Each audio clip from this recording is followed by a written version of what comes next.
Tiniyak ng Department of Agriculture na mapapangalagaan pa rin ang kapakanan ng mga magsasaka kahit pa babaan ng pamahalaan ang ipinapataw na taripa sa mga imported rice. Ang ilang mababatas, suportado naman ang hakbang na ito.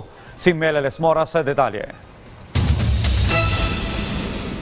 Lubos ang pasasalamat ni House Speaker Martin Romualdez sa pagsusulong ni Finance Secretary Ralph Recto na pababain ang taripa ng imported na bigas sa bansa. Nitong nakaraang linggo, ito rin kasi ang napagkasunduan sa pulong ng liderato ng Kamara kasama ang Finance at Agriculture Departments, kaya't ikinalulugod ni Romualdez ang pagtalima ni Recto sa kanilang napag-usapan. Mula sa kasalukuyang 35%, target ng DOF na maibaba sa 17.5% ang rice tariff na inaasahang magbubunga rin ng pagbaba sa presyo ng bigas sa merkado. Pag-aaralan na rin ito ng DA. Pero ngayon pa lang, sabi ng DA, inaasahang 4 pesos hanggang 5 pesos kada kilo ang maibababa sa presyo kung ito'y tuluyang maipatutupad.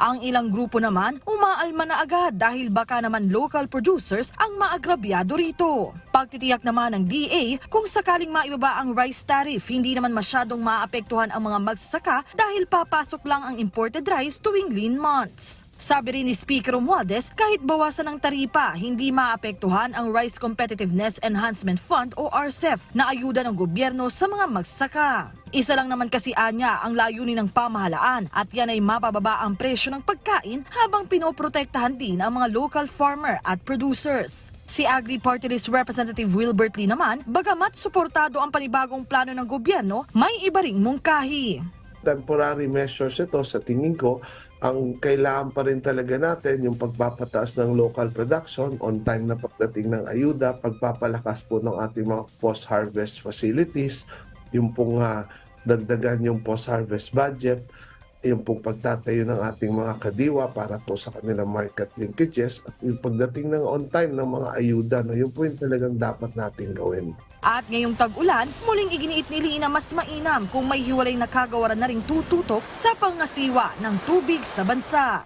Yan ang pinaka-long term talaga niya, no, para magkaroon ng isang comprehensive plan, no, para kung paano po ito gagawin.